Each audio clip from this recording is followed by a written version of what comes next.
देखिए, प्यार मोहब्बत ना कोई धर्म जाति देख के नहीं होता भाई, इंसान को हो जाता है। और फिर अगर ये थ्योरी है कि अल्लाह की मर्जी के बिना एक पत्ता नहीं हिलता, तो फिर अल्लाह ने उसके दिमाग में बात डाली ना। अगर अल्लाह हिदायत भी दे रहा है, गुमराही भी अल्लाह कर रहा है, तो जो भी करना था अल्लाह ने किया, तो आप उसको नहीं वो रिस्पॉन्सिबल ठहरा सकते कि हमारे और आपके ना परिप्रेक्ष्य में बहुत अंतर है। पाकिस्तानी समाज में और हमारे समाज के परिप्रेक्ष्य में जीवन और मतलब मरण का अंतर है, या समझ लीजिए आसमान और जमीन का अंतर है। हमारे लिए कोई बड़ी घटना नहीं है। It's a part of our daily life. It happens every day, हर दूसरे दिन मतलब ये नॉर्मल चीज है। हमारे बड़े बड़े जो सिनेमा एक्टर्स हैं, या हमारी डे टू डे लाइफ में आपको ऐसी घटनाएं मिल जाएंगी जहां एक हिंदू ने किसी मुसलमान से शादी की हो। हमारा ऑब्जेक्टिव तो हम कश्मीर आजाद कराने गए थे, कश्मीर तो वही है, और हमारी हालत खराब हो गई। अब ट्विटर ने गिलगिट बल्तिस्तान को भी इंडिया का हिस्सा दिखा दिया। तो बिल्कुल। पॉइंट ये है भाई साहब, देखिए इन दुश्मनियों को खत्म करें। मानने से है ना भाई, लाल किला को अपना मान रहे हैं आप, कि जो सनातन है ये भी किताबियां हैं।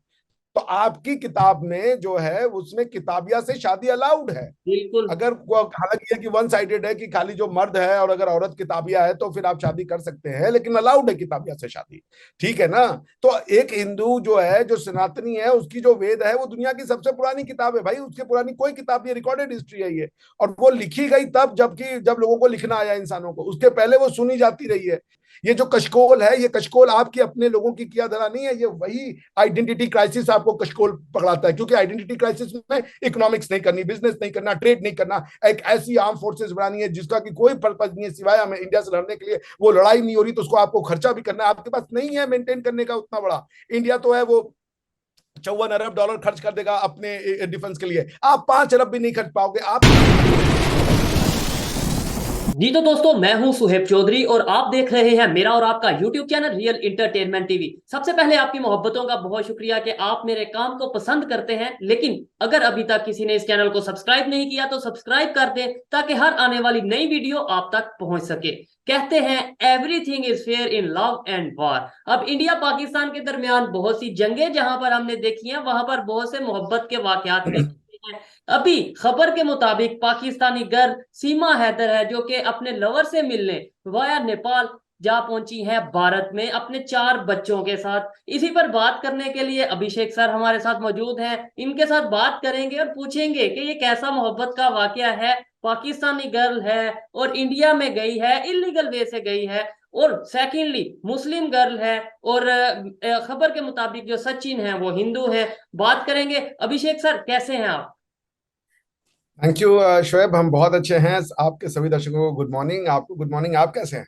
मैं फिट फाट। Good morning sir. सर, आज तो ये मेरे ख्याल से आप यूनिवर्सिटी जाने से पहले हमें यहाँ पे लेक्चर देंगे, उसके बाद यूनिवर्सिटी जाएंगे। नहीं, अभी यूनिवर्सिटी में लेक्चर वाला वो नहीं शुरू है, बच्चे तो अभी बाद में आएंगे। अभी तो एडमिनिस्ट्रेटिव काम चल रहे, तो आज आप ही को बस लेक्चर देंगे। जरूर सर, जरूर सर। ये क्या आपने खबर देखी होगी कि पाकिस्तान से एक गर्ल है, औरत है, जो कि 4 बच्चों के साथ इंडिया जा पहुंची है। क्या कहना चाहेंगे इसके ऊपर? देखिए, ये बहुत गंभीर पहलू है। ये बहुत, इसके कई पहलू हैं जो आपको एग्जामिन करने पड़ेंगे। जैसे सबसे पहली बात आपने कहा everything is fair in love and war. वो सही नहीं है, कतई सही नहीं है। अब आप वॉर में किसी के ऊपर परमाणु बम मार दें, वो बेचारा छोटा सा कंट्री हो, कह दे कि भाई वॉर में सब फेयर है, तो वो नहीं सही है। उसी तरीके से एक प्रेमी है, उसको अपनी प्रेमिका नहीं मिली और उसके ऊपर जा करके वो तेजाब फेंक दे, तो भी वो भी ठीक नहीं है। तो definite. Not everything is fair in love and war. देखिए, जैसे एक बात तो ये माननी पड़ेगी कि ये जो लड़की है, अब चूंकि हमारे और आपके ना परिप्रेक्ष्य में बहुत अंतर है। पाकिस्तानी समाज में और हमारे समाज के परिप्रेक्ष्य में जीवन और मतलब मरण का अंतर है, या समझ लीजिए आसमान और जमीन का अंतर है। हमारे लिए कोई बड़ी घटना नहीं है। It's a part of our daily life. It happens every day, हर दूसरे दिन मतलब ये नॉर्मल चीज है। हमारे बड़े बड़े जो सिनेमा एक्टर्स हैं, या हमारी डे टू डे लाइफ में आपको ऐसी घटनाएं मिल जाएंगी जहां एक हिंदू ने किसी मुसलमान से शादी की हो, या किसी बुद्ध ने किसी हिंदू से शादी की हो, किसी मुसलमान ने किसी हिंदू से शादी की हो, क्रिश्चियन से शादी की हो। तो ये नॉर्मल घटना है, हमारे लिए कोई बड़ी घटना नहीं।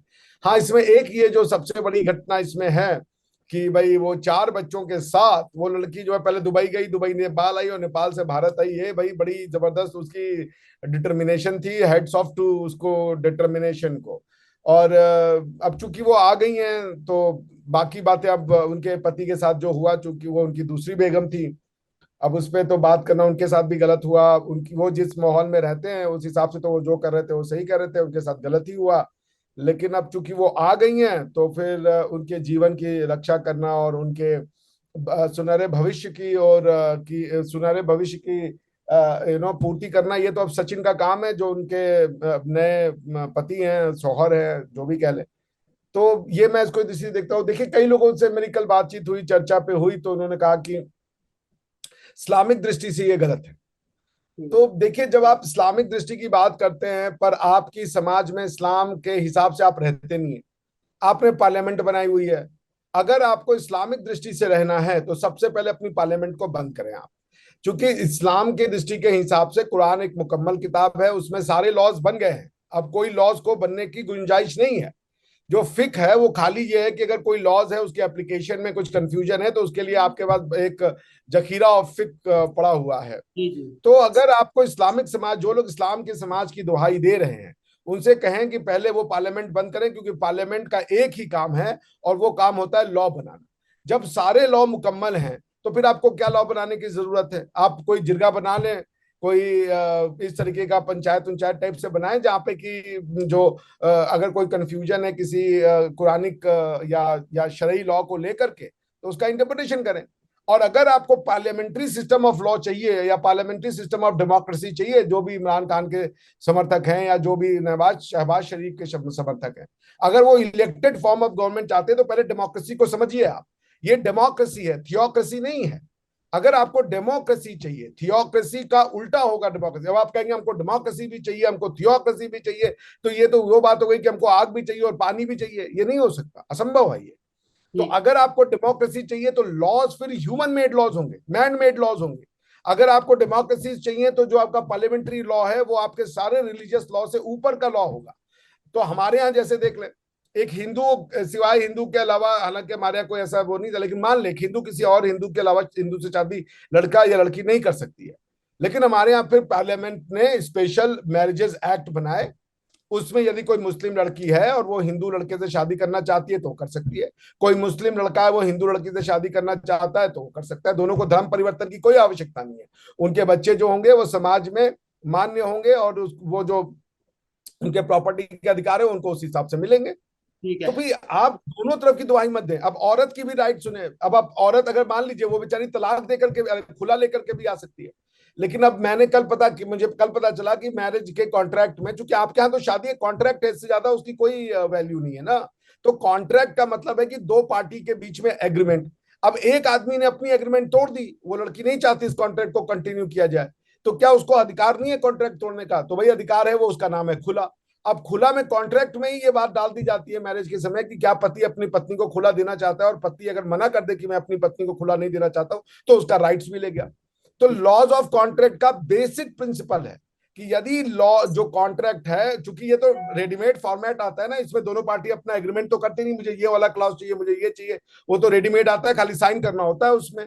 तो और अगर ऐसा साइन कॉन्ट्रैक्ट है, करना होता है, लेकिन एक चीज मैं आपको क्लियर करता चलूं कि वहां पे भी जो खुला का ऑप्शन होता है, जो कि लड़की का हक होता है, जो कि हमारे निकाह नामे जो एक पेपर आता है उसके अकॉर्डिंगली, तो वहां पे भी लड़के वाले वो हक उससे ले लेते हैं कि मतलब ये वाले ऑप्शन पे आपने टिक नहीं करना। मोस्टली ऐसा होता है, देखने में आता है। तो मतलब वो खुला का तो ऑप्शन बात यही है। किसी के पास नहीं होता। देखिए, बात यही है, बात सिर्फ शादी की नहीं है। कोई देखिए प्यार मोहब्बत तक कोई धर्म जाति देख के नहीं होता भाई, इंसान को हो जाता है। और फिर अगर ये थ्योरी है कि अल्लाह की मर्जी के बिना एक पत्ता नहीं हिलता, तो फिर अल्लाह ने उसके दिमाग में बात डाली ना। अगर अल्लाह हिदायत भी दे रहा है, गुमराही भी अल्लाह कर रहा है, तो जो भी करना था अल्लाह ने किया, तो आप उसको नहीं वो रिस्पॉन्सिबल ठहरा सकते, अल्लाह को ही ठहराएंगे आप, क्योंकि अल्लाह ने उसके मन में ये गुमराही डाली। अल्लाह ने उसको इतनी कुव्वत दी कि भाई तुम जाओ, और अल्लाह ने ही उसकी हिफाजत की। क्योंकि इंसान कौन होता है हिफाजत करने वाला? सबसे बड़ा तो अल्लाह है। तो अगर आपका ईमान सच्चा है तो फिर आपको तो ये छोड़ना पड़ेगा कि अब आखिरत के दिन जो होगा उसके साथ देखा जाएगा। अब आपका बिजनेस आपके हाथ से तो जा चुका है ये काम, अब उसका जो भी होगा वो उसके और उसके अल्लाह के बीच में है ये मामला। तो आप छोड़ दें, जो भी किया वो अल्लाह मियाँ की मर्जी से हुआ है।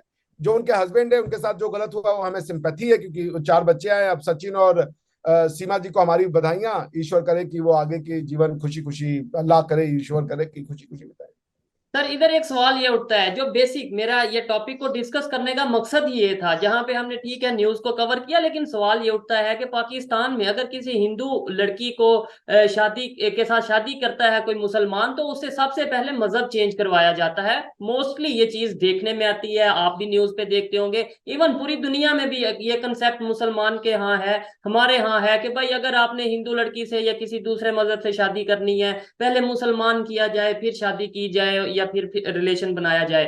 तो क्या जैसे अभी वो सीमा जी गई हैं इंडिया में और इस तरीके से सचिन के पास गई हैं, क्या उन्हें भी कहा जाएगा कि आप मजहब चेंज करें सचिन भाई की तरफ से?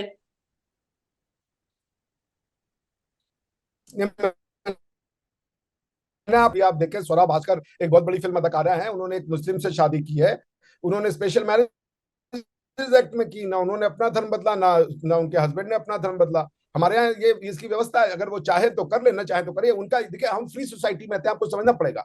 फ्री सोसाइटी, डेमोक्रेसी, डेमोक्रेसी में डेमो का मतलब होता है लोग, लोगों की इच्छा ही सर्वप्रथम होती अच्छा है। सर, भी ये भी नोट करने में आई है, मेरी एक पर्सनल ऑब्जर्वेशन है, या मैं सुनता हूँ देखता हूँ कि इंडिया पाकिस्तान के दरमियान जो यूथ है, खास तौर पे बहुत से ऐसे लोग हैं जो इंटरनेट के थ्रू, सोशल मीडिया के थ्रू, फेसबुक या इस तरीके से जो एप्स हैं, इंस्टाग्राम के थ्रू आपस में दोस्ती होती है, फिर प्यार मोहब्बत के भी कुछ वाकया सामने आते हैं। तो क्या दोनों गवर्नमेंट्स को कोई ऐसा लॉ बनाना चाहिए, कोई ऐसी पॉलिसी बनानी चाहिए कि दुश्मनी अपनी तरफ, लेकिन भाई जो प्यार करने लगे उसे एक कर दो, उसके साथ मतलब कुछ ऐसा कानून बनाओ?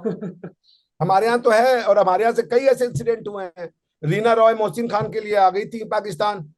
जी। एक दो एक्सीडेंट नहीं, आपको कई ऐसी पाकिस्तान, वो शोएब मलिक ने शादी की इंडियन सानिया मिर्जा से। हाँ। ऐसे कई, मैं बता दूं, हमारे यहाँ देखिए, आमिर खान की 3 शादियां हुई, तीनों लड़कियां हिंदू थी।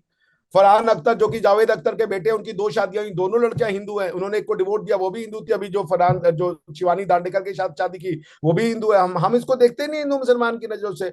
अगर शिवानी को फरहान पसंद है, बात खत्म हो गई। उसी तरीके से किसी सीमा को अगर सचिन पसंद है, तो बात खत्म हो गई।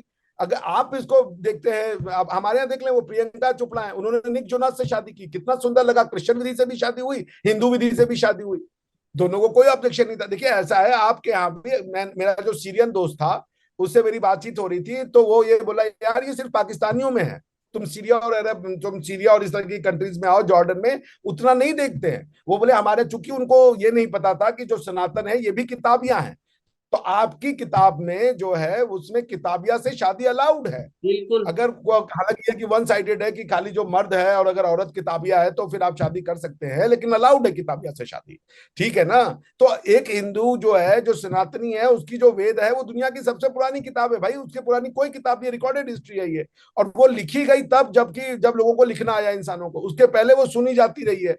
तो किताब, मान लीजिए आपने किताब रट ली है, आपको एक किताब का पूरा एक पोयम है, किताब का आपने रट लिया, तो क्या वो आपके दिमाग में है तो किताब है या नहीं है?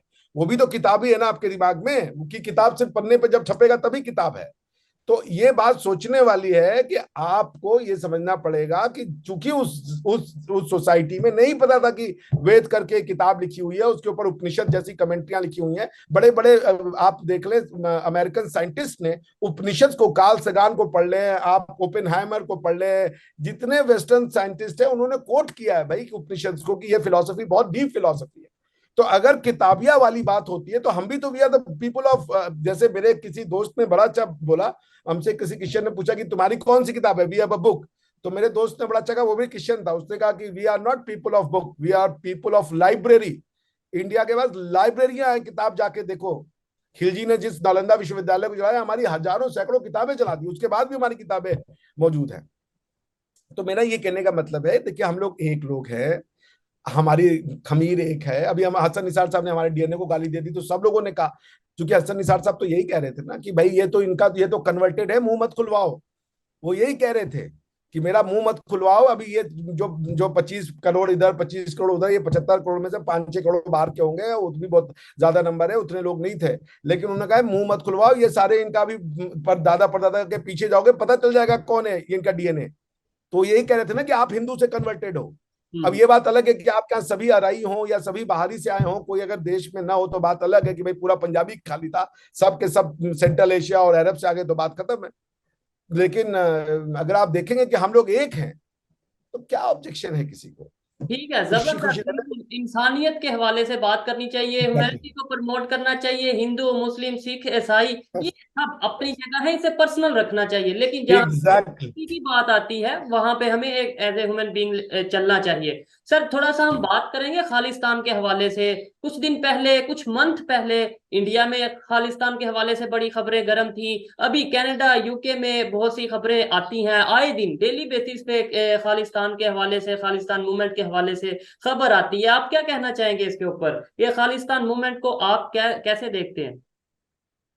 देखिए, खालिस्तान मूवमेंट जो है ना, वो तो कोई मूवमेंट है नहीं, पहली बात। जहां होना है वहां कोई है ही नहीं। होना तो पंजाब ऑफ इंडिया में है और पंजाब ऑफ पाकिस्तान में। अब आप क्या भी इसको हवा दे रहे हैं, उनको ये नहीं पता कि उस चिंगारी को जिसको हवा दे रहे हैं, वही बात हुई जो अफगानिस्तान में किया कि तालिबान को ले आओ, तालिबान को ले आओ। अब टीटीपी आपके लिए वो बन गई है, या टीटीपी से लड़ो, टीटीपी से लड़ो। बिल्कुल ऐसा ही है। मतलब ये है कि मेरा ये, वैसे तो आप लोग, ये खालिस्तान एक इंटरनल, इंडिया का इंटरनल मैटर है, लेकिन मैंने भी क्वेश्चन इसीलिए किया, बात डिस्कस करना इसलिए चाहा कि अक्सर ये कहा जाता है कि पाकिस्तान से लिंक है खालिस्तान वालों का या खालिस्तान मूवमेंट का। तो क्या आपको लगता है कि पाकिस्तान इस टाइम जिस सिचुएशन में है, जिस कंडीशन में है, हम खालिस्तान या कोई भी इस टाइम पे ऐसी मूवमेंट का कोई हिस्सा बनेंगे या सपोर्ट करते होंगे आपके ख्याल में? नहीं, मैं इस पे नहीं जाना चाहता, क्योंकि जाने दे, वो बहुत डीप है। मेरे पास कोई फैक्चुअल रिपोर्ट तो है नहीं कि मैं इसको असर्टिवली कह सकूं। मैं एक बात ये कह रहा हूं कि अगर आपकी कंट्री में किसी को भी कोई सॉफ्ट कॉर्नर है कि इंडिया टूटेगा, खालिस्तान बनेगा, तो हमारे लिए बड़ा अच्छा होगा। मैं उनको फिर कह रहा हूं, जी जी। आपकी वही दशा होगी जो टीटीपी और वो तालिबान को आप जिस चीज को हवा देते हो उसका कॉन्सिक्वेंस नहीं देखते आप फोर्स में। अगर मान लीजिए इन केस वजह, तो ये असंभव है, मगर आपकी अगर खरवाबी पुलाव में हम चलें कि ये पंजाब वाला, हिंदुस्तान के पंजाब में खालिस्तान बन गया, तो भैया करतार साहब, ननकाना साहब तो सब पंजाब। आप क्या है, लाहौर आप क्या है? महाराजा रणजीत सिंह लाहौर के बिना अधूरे हैं, और सिख कौम जो है वो ननकाना साहब और करतारपुर के बिना। आप देंगे फिर उनको? वो तो आपके घर पे भी आएंगे फिर। हम वो तब इतना डीपली सोचते नहीं, हम तब की बात सोचते नहीं। हमें ये लगता है कि अगर मूवमेंट चल रही है वो इंडिया में एग्जैक्टली। है, वो कामयाब हो जाएगी, बस इंडिया टूट जाएगा। यहाँ पे अगर किसी का कंसेप्ट है, ये नहीं पता कि अगर खालिस्तान की बात की जाए और सिख कौम की बात की जाए तो बहुत ज्यादा, मैं ये समझता हूँ कि मोस्टली हिस्ट्री तो जो पाकिस्तान साइड कश्मीर है वहां पे मौजूद है। उनके बहुत से ऐसे मुकामात हैं, अगर हम बात करें ननकाना साहब की, इसके अलावा और भी बहुत से ऐसे मुकामात हैं। तो क्या वो इसको इनको छोड़ेंगे? वो डेफिनेटली वो तो यूनाइटेड होकर रहना चाहेंगे, वो यूनियन बनाएंगे।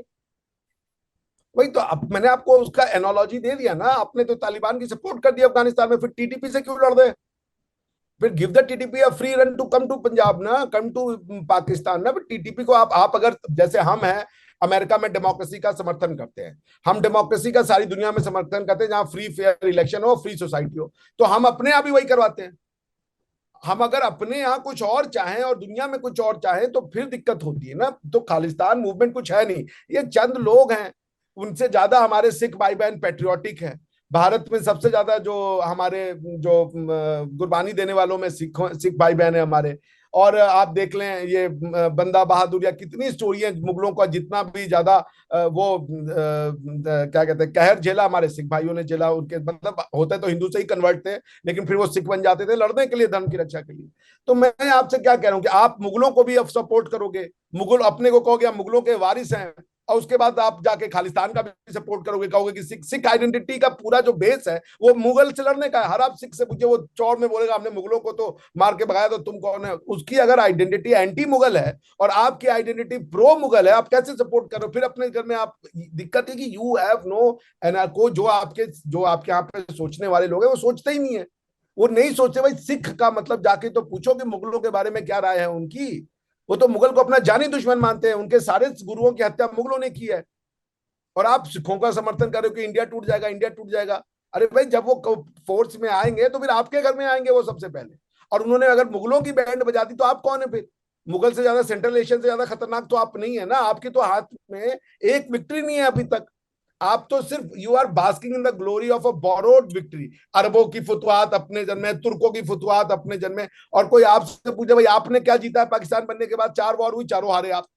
एक जगह तो 93,000 सैनिक आपने सरेंडर कर दिए। आपने क्या जीता है पाकिस्तानी मुस्लिम? एक अचीवमेंट बताया युद्ध के बारे में। सर एक वॉर जो एज अ पाकिस्तानी मुस्लिम आपने जीता हो, 1960 तुर्कों को अपना ना माने। कहा जाता है कि वो मतलब हमें तो वैसे तो मोस्टली चार में से दो तीन का बताया जाता है, 1971 के अलावा बाकी यही बताया जाता है हम जीते। लेकिन 65 का बड़ा कॉन्फिडेंस के साथ ये कहा जाता है कि 65 तो हम जीते ही जीते। देखिए, वॉर का होता है ऑब्जेक्टिव। वॉर का मतलब ये नहीं होता कि बैटल को कोई फ्रंट हो सकता है, एक दो बैटल इंडिया ने डाला। 65 की वॉर का ऑब्जेक्टिव क्या था? वॉर आप क्यों गए? War is a tool to achieve a political means which is not achievable through peaceful means. War आप तब करते हो, यूज ऑफ फोर्स का इस्तेमाल। तो मैं कह रहा हूं कि यार शोएब भाई मेरा वीडियो हटा दो, यार मीडिया वीडियो हटा दो, ये शोएब नहीं हटा रहे, तब मैं पहुंचूंगा 4-5 आदमी लेकर, नहीं हटा रहा है मैं तेरा। ये है वॉर। तो आपका ऑब्जेक्टिव था कश्मीर, जी आपने कश्मीर ले लिया, वो आज भी वही है। पॉइंट ये है कि आप जो है वॉर को as a tool to achieve, war ऐसे नहीं लड़ा जाता कि खाली मारने के लिए, वो पागल होते हैं लोग कि हम वॉर इसलिए लड़ रहे हैं कि हमारा एक है कि हम हिंदू मार देंगे। अगर ये अचीवमेंट है, ये टारगेट है वॉर का, तो बात अलग है। अदरवाइज अगर वॉर का पर्पस था कश्मीर लेना है तो वो तो वही है, बल्कि कुछ एक एरिया आपसे वापस ही ले लिया गया था 1965 में। आपका क्या, जब आप लोगों को बताएं कि अगर ये कैलकुलेशन है कि वॉर हम इसलिए जीते कि हमने 100 हिंदू मार दिए, वेलकम भाई, आप जीत गए फिर तो। लेकिन अगर वॉर यूं बताएं कि भैया हमारा ऑब्जेक्टिव तो हम कश्मीर आजाद कराने गए थे, कश्मीर तो वही है और हमारी हालत खराब हो गई, अब ट्विटर ने गिलगिट बल्तिस्तान को भी इंडिया का हिस्सा दिखा दिया। तो बिल्कुल। पॉइंट ये है भाई साहब, देखिए इन दुश्मनियों को खत्म करें। मानने से है ना भाई, लाल किला को अपना मान रहे हैं आप कह रहे हैं हम, वो आपके यहाँ पे बच्चे कहते हैं कि हम आएंगे लाल किला पे, वो परचमे हिलाली फहराएंगे और जश्न तब्दीली पाकिस्तान मनाएंगे। मानने की तो बात है ना यार, लाल किला को अपना मानते हो ना भाई। ताजमहल दुनिया की सबसे बड़ी कृति, दुनिया की सबसे बढ़िया लैंग्वेज उर्दू, दुनिया की सबसे बढ़िया जो आज तक आर्टिफैक्ट वो आर्किटेक्चर, वो ताजमहल हम मान लेते हैं भाई। बाकियों को क्यों निगलेक्ट करना है? क्या ताजमहल मानने के लिए कंडीशन है कि जो हमारे यहाँ पहाड़ काट के मंदिर बना दिए, कोई पत्थर नहीं, पहाड़ों को काटा उसमें मंदिर बना दिया। बेमियान में इतना बड़ा वो साइंस टेक्नोलॉजी इंजीनियरिंग सबका फीट है कि सोचिए 30 फुट ऊंची पहाड़ों में उकेर देना फेस और वो बुद्धा की मूर्ति, ये आप समझते हैं ये कोई ऑर्डिनरी इंसान कर पाएगा? उतना ऊपर कैसे चढ़े होंगे आज से 2000 साल पहले, इतना प्रिसीजन के साथ उनके हथियार होंगे कि एकदम आंख कान और ये सब निकाल देना। सोचिए कितना फाइनेस्ट ह्यूमन ब्रेन रहा होगा। और आप कह रहे हो यार ये सब मेरे नहीं है, बेमियान को हम तोड़ देंगे।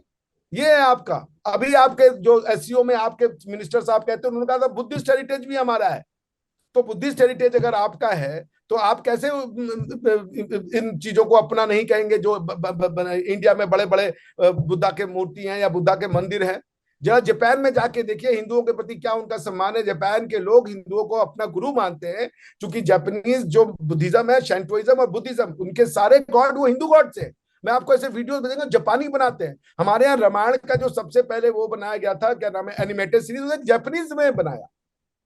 आपकी जो लेगेसी है, अगर अरबों ने सेंट्रल एशिया और ये इंडियन सब कॉन्टिनेंट में इस्लाम को फैलाया, तो हमारे पूर्वजों ने ये पूरा, आप चले जाए Mongolia, China, Japan, Taiwan, Myanmar, Thailand, Cambodia, ये सब जगह आपको हिंदुइज्म या हमारी भारतीयता दिखती है। और हम तो नहीं कह रहे कि आपको अपनी इस्लामिक प्रैक्टिसेस के लिए अपने पूर्वज को त्यागना है। हम कह रहे हैं आप एक गॉड पे विश्वास करते हैं, तौहीद पे विश्वास करते हैं, प्रॉफिट मोहम्मद सल्लल्लाहु अलैहि वसल्लम पे विश्वास करते हैं, आप कीजिए।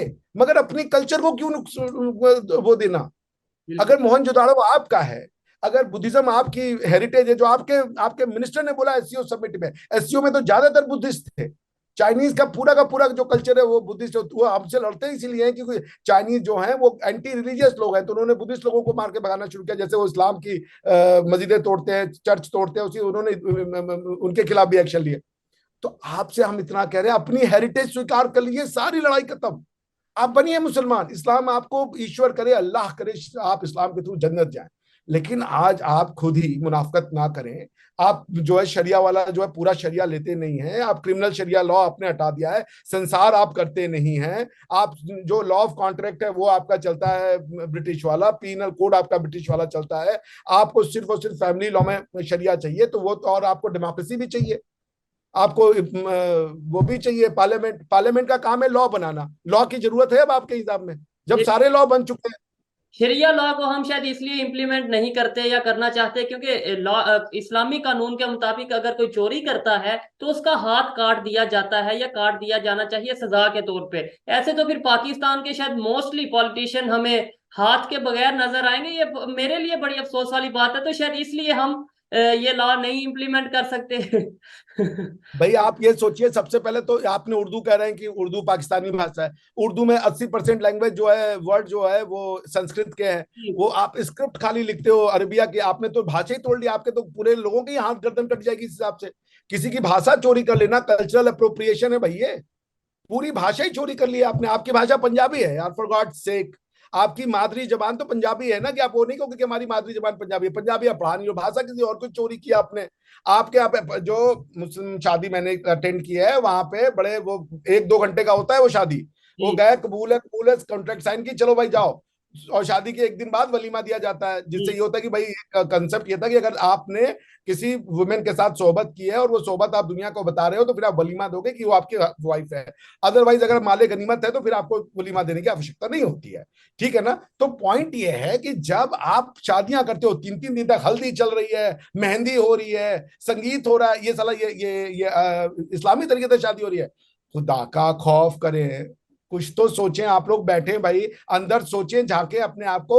आप रिकंसाइल कर सकते हैं, इस्लाम और आपकी हेरिटेज साथ चल सकती है। मोहनजोदाड़ो में मिले थे शिवलिंग, अब क्या कीजिएगा आप? मोहनजोदाड़ो में आग लगा दीजिएगा या कहिएगा कि मोहनजोदाड़ो से हमारा कोई लेना देना नहीं है, हम मोहनजोदाड़ो से हमको वास्ता ही नहीं है। तक्षशिला में क्या बम मार के उड़ा दीजिएगा? वहां पे तो वही पढ़ाया जाता था। उस समय नहीं था इस्लाम, बेचारे चाणक्य को नहीं पता था। वहां के जो वो जो तक्षशिला यूनिवर्सिटी थी, बड़े बड़े चाइना से, यूरोप से वहां पे स्टूडेंट आके पढ़ते थे। आपने तक्षशिला को जो है वो बटिया मलेट कर दिया। आपको के पास you inherited world's oldest university, और आप आज उसकी वैल्यू नहीं करते क्योंकि आप उसको अपना नहीं मानते। लाल किला को अपना माने पड़े हो, तक्षशिला को अपना माने पड़े हो, लेकिन सॉरी, लाल किला और ताजमहल को अपना माने पड़े हो, लेकिन मजाल है आप कह दो कि I am proud of Takshashila. अपने बच्चों को पढ़ाना ही नहीं है। बताए। सर, शायद एक रीजन ये भी है कि जहाँ पे पाकिस्तान में इस टाइम इकोनॉमी क्राइसिस चल रहे हैं, यहाँ पे बहुत से ऐसे क्राइसिस, फ्यूल के क्राइसिस चल रहे हैं, महंगाई चल रही है, वहां पे एक और इशू जो हमारा है, हमें आइडेंटिटी क्राइसिस का भी सामना करना पड़ता है। बहुत से ऐसे लोग हैं, इवन मोस्टली ऐसे पाकिस्तानी है जिन्हें अपनी आइडेंटिटी का नहीं पता। हम कंफ्यूज नजर आते हैं क्योंकि हमें सिलेबस में जो पढ़ाया जाता है वो कुछ और होता है, जो हमें दिखाया जाता है वो कुछ और होता है, और रियलिटी कुछ और है। अरब को हम फॉलो करना चाहते हैं, तुर्की के हीरोज को अपना हीरो मानते हैं, जबकि हिस्ट्री की अगर बात करें तो हम कहते हैं मुगल्स के साथ हमारी हिस्ट्री जुड़ती है। तो इस वजह से, मतलब मैं ये समझता हूँ कि इस वजह से हम कंफ्यूज नजर आते हैं। अगर हमें पता हो कि भाई हमारी हिस्ट्री, हमारी सच, हमारा जो बैक है वो ये ऐसे चलती आ रही है, और वो ही हमें पढ़ाया भी जाए, तो मैं नहीं समझता कि कोई भी उसमें शर्म महसूस करेगा या कोई भी उसको झुठलाएगा। देखिए, इसकी कॉस्ट आप क्या पे करते पता है? Just to maintain your identity crisis, आपने अपनी, इसका इकोनॉमिक एनालिसिस कीजिए। हिंदुस्तान से आप ट्रेड क्यों नहीं करते? क्योंकि आप कहते हैं ये हमारे दुश्मन है। क्यों दुश्मन है? क्योंकि हम इनमें से नहीं है। इसके लिए आप अपनी पूरी इकोनॉमिक्स को तबाह बर्बाद कर दिया। वहां पहले दुबई से सामान जाता है, फिर वो आपके यहाँ आता है। ये इसका इकोनॉमिक कॉस्ट है। दूसरा इकोनॉमिक कॉस्ट, कि आपको इतनी बड़ी फोर्स आप मेंटेन करते हैं जिसका कि एक ही पर्पज है, हिंदुस्तान से आपकी सुरक्षा करना। वो अगर आपके दिमागी भय है, क्योंकि इंडिया ने बार बार कहा हम आपकी पॉलिटिकल इंडिपेंडेंस, सॉवरेनिटी को एक्सेप्ट करते, हमें नहीं जरूरत है कि आप हमारे में मिले। भाई हिंदुस्तान नहीं चाहता, हम कल्चरल यूनिटी चाहते कि आप बस हमें कह लें हाँ भाई एक समय हमारे कल्चर के लोग थे। South Korea, north Korea exist कर सकता है, हम भी एग्जिस्ट कर सकते हैं। कोई नहीं कह रहा कि आप बोरा बत्ता लेकर के हिंदुस्तान चले। भैया नहीं चाहते हिंदुस्तान के लोग। हम कहते हैं आपको पाकिस्तान मुबारक हो। हम कल्चरल यूनिटी की बात करते हैं। अखंड भारत भी कल्चरल यूनिटी है। बाकी जो होगा, अब ये चाइना पर, ये इंडिया और और कनाडा और अमेरिका का, तो आपके बानी ने कहा था कि हम कनाडा और अमेरिका बनाना चाहते हैं। वही कल्चरल यूनिटी की बात होती है। और हम कह दे तो अखंड भारत, चड्डी, आरएसएस और पता नहीं हिंदू दहशतगर्द हो जाएंगे। लेकिन अगर मोहम्मद अली जिन्ना साहब कह दे तो वो बहुत बड़े लीडर हो जाते हैं। बात मैं आपसे क्या कह रहा हूं, इसकी इकोनॉमिक एनालिसिस कीजिए इस आइडेंटिटी क्राइसिस का। कितना बड़ा आप पे कर रहे हैं, आप लोगों के मुंह से निवाले छीन रहे हैं, क्योंकि आपको ये आइडेंटिटी क्राइसिस मेंटेन करनी है। अगर आप ट्रेड, अगर आज आप सामान्य होता, अगर हम दोनों देश एक मिल करके रह रहे होते, तो इन बच्चों के मुंह में दाने होते। इन माओ के जो बच्चे, जो गोद में भूखे बच्चे, वो भूखे बच्चे भूखे नहीं होते। आपका मुस्तकबिल दुनिया भर में आराम से होता। आज आपकी जो जलालत होती है दुनिया भर के एयरपोर्ट पे, पासपोर्ट के नाम पे, वो नहीं होती, क्योंकि आप अपनी आइडेंटिटी क्राइसिस का जो इकोनॉमिक पॉलिटिकल और सोशियोलॉजिकल जो कीमत अदा कर रहे हैं उसको कोई पढ़ने को तैयार नहीं है। आपकी इकोनॉमी आज 30 पर आज आपको 2024-25 में $25 बिलियन देना है। आप कहां से दे देंगे $3 बिलियन? $3 बिलियन इंडिया के लिए यार ये जोक है। $3 बिलियन, $600 बिलियन का हमारे पास आज की डेट में रिजर्व है, और 2050 में इंडिया दुनिया की सेकेंड लार्जेस्ट इकोनॉमी होगी। आपकी एनालिसिस में ये नहीं आया कि हम सोने की चिड़िया थे एक समय, वापस बनेंगे सोने की चिड़िया। हमारी जो गरीबी है वो गरीबी नेचुरल नहीं थी, हमारी गरीबी एफ्लिक्टेड थी। यूरोपियंस और ये जो हमारे यहाँ बाहर के आक्रांता आए मुगल और ये सब, इन लोगों ने हमें गरीब किया। इन लोगों ने कितनी यूनिवर्सिटी बना दी मुगलों ने? एक यूनिवर्सिटी नहीं बनाई। कितने उन्होंने बिजनेस का आइडिया दे दिए? एक नहीं दिया, लेकिन पढ़ा दिया कि अलाउद्दीन खिलजी ने बाजार वो व्यवस्था लागू की। इसके पहले इंडिया में सब चोरी हो रहा था। तो अगर इंडिया में सब चोरी हो रहा था तो सोने की चिड़िया कैसे बन गया था इंडिया? ये भी तो जवाब दे दो यार। इसके पहले इंडिया में इतनी रिचनेस कैसे थी? पॉइंट भाई आप एनालाइज करें। ये कहने से नहीं होगा कि आइडेंटिटी क्राइसिस है। इसकी इकोनॉमिक कॉस्ट आप कैलकुलेट करेंगे, आपकी आंखें चुंधिया जाएंगी कि लोग, बच्चों के जो बच्चे हैं जो भूखे हैं, मुस्तकबिल जिनका डार्क में है, वो इसलिए कि आप वो कहते हो कि हमारा इंडिया से लेना देना नहीं है। आप उनको, उनकी एक तो जहनियत को बर्बाद करते हो, उनकी हिस्ट्री को बर्बाद करते हो, उनकी इकोनॉमिक्स को क्या कहते हो उर्दू में, मैशियत, मैशियत को बर्बाद करते हो। आपने सब तबाह कर दिया। ये आइडेंटिटी क्राइसिस छोटा इशू नहीं है। अगर आपको आइडेंटिटी क्राइसिस नहीं होता तो आप पंजाब से ट्रेड कर रहे होते, हिंदुस्तान से ट्रेड कर रहे होते। अलग हो गए कोई बड़ी बात नहीं। हिस्ट्री में बहुत से लोग हुए हैं। सीरिया और इजिप्ट ने कहा कि हम अरब ममालिक के, हमको एक बना दो। 10 साल के अंदर, अरे 3 साल के अंदर जो है वो अलग होगा कि नहीं नहीं हम सीरिया, हम अलग अलग हैं। इस्लाम से अगर एक हो जाते तो सीरिया और अरब का यूनाइटेड अरब रिपब्लिक बना। जाके स्टडी कर लें आप। 1950 में दो मुल्क है कि इजिप्ट ने कहा हम भी अरब मुल्क है, सीरिया ने कहा हम भी अरब है, हमें मिला दो। लोग मिल गए, यूनाइटेड नेशन ने दे दी, वो मंजूरी दे दी। 5 साल भी नहीं टिके, अलग हो गए। सीरियन संग्राम तुमसे अलग है भाई। अगर इस्लाम से अगर वो जुड़ जाते तो सारे के सारे अरब मुमालिक एक हो रहे होते। वो कुवैत और सऊदी अरेबिया में, अरे कतर और सऊदी अरेबिया में लड़ाई नहीं हो रही होती। अभी सबसे बड़ा जो इस पूरे डिकेड का सैंक्शन जो जो हुआ, किसी कंट्री ने किसी पे लगाया, वो था सऊदिया ने कुवैत के ऊपर लगा दिया, अरे कतर के ऊपर लगा दिया था। उन्होंने कहा कतर का कोई सामान हमारे यहाँ नहीं आएगा क्योंकि ये जो है इस तरह की पॉलिसी मानते हैं। मैं फिर कह रहा हूं कॉस्ट एनालिसिस करें, बैठे डॉलर में आपको मिल जाएगा कि ये आइडेंटिटी क्राइसिस की कितनी बड़ी डॉलर आप कीमत का अदा करते हैं। इस आइडेंटिटी क्राइसिस को मेंटेन करने के लिए आप जाके दुनिया में भीख मांगते हो, इस आइडेंटिटी क्राइसिस के लिए। ये जो कशकोल है, ये कशकोल आपकी अपने लोगों की किया धरा नहीं है, ये वही आइडेंटिटी क्राइसिस आपको कशकोल पकड़ाता है। क्योंकि आइडेंटिटी क्राइसिस में इकोनॉमिक्स नहीं करनी, बिजनेस नहीं करना, ट्रेड नहीं करना, एक ऐसी आर्म फोर्सेस बनानी है जिसका कि कोई पर्पज नहीं है सिवाय हमें इंडिया से लड़ने के लिए। वो लड़ाई नहीं हो रही तो उसको आपको खर्चा भी करना है, आपके पास नहीं है मेंटेन करने का उतना बड़ा। इंडिया तो है वो $54 अरब खर्च कर देगा अपने डिफेंस के लिए, आप 5 अरब भी नहीं खर्च पाओगे। आप कोई मैच नहीं रखा। लेकिन अगर इस आइडेंटिटी क्राइसिस को शटर कर दो, आप तोड़ दो इसको और कहो कि हम एक लोग हैं, हमारा मजहब अलग हो सकता है पर हमारा कल्चर एक है। अरब भी कहता है हम अरब मुस्लिम, तुर्क कहता है हम तुर्किश, सिर्फ आप ही हो गया मुस्लिम है, मुस्लिम है, मुस्लिम है, और कोई आइडेंटिटी नहीं है। भाई आपको इकोनॉमिक्स, अल्लाह का वास्ता जाके पढ़ें इसकी इकोनॉमिकल, सोशियोलॉजिकल, पॉलिटिकल, कल्चरल जरा एनालिसिस करें। आप $1 ट्रिलियन रोज अपने लोगों का नुकसान कर रहे हैं, उनके मुंह से निवाले छीनते हैं ये खाली आइडेंटिटी क्राइसिस मेंटेन करने के लिए। इसका इकोनॉमिक आउटपुट मिल जाएगा आपको डॉलर के टर्म में कि कितना डॉलर आप इसकी कॉस्ट पे करते हो टू मेंटेन दिस। बिल्कुल सर, बहुत अच्छी आज की डिस्कशन रही, बहुत कुछ सीखने को मिला।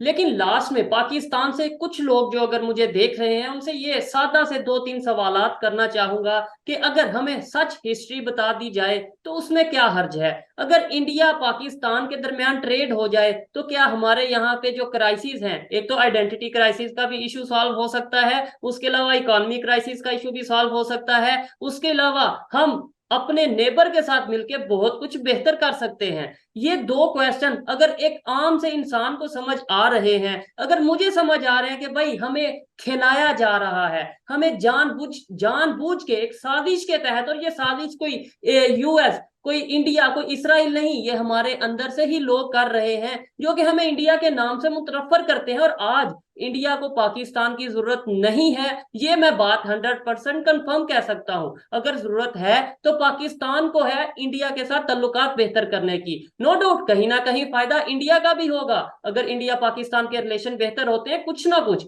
लेकिन वो आटे में नमक के बराबर होगा। लेकिन पाकिस्तान का जो फायदा होगा, पाकिस्तान शायद IMF से अपनी जान छुड़वा सके अगर इंडिया इंडिया के साथ रिलेशन बेहतर होते हैं। पाकिस्तान में जो गाड़ी यहाँ पे 30 लाख की मिलती है, वहां पे वो 4 लाख की मिलती है। अगर रिलेशन बेहतर होते हैं तो पाकिस्तान में 4 की नहीं 12 की मिल जाएगी, 15 की मिल जाएगी। बहुत सी चीजें हम फायदा ले सकते हैं, अपना मतलबी होके ही रिलेशन बेहतर कर ले, फायदे के तौर पे ही रिलेशन बेहतर कर ले, तो भी हमें ये चीजें करनी चाहिए। आज की ये वीडियो आपको कैसी लगी कमेंट में जरूर बताइएगा।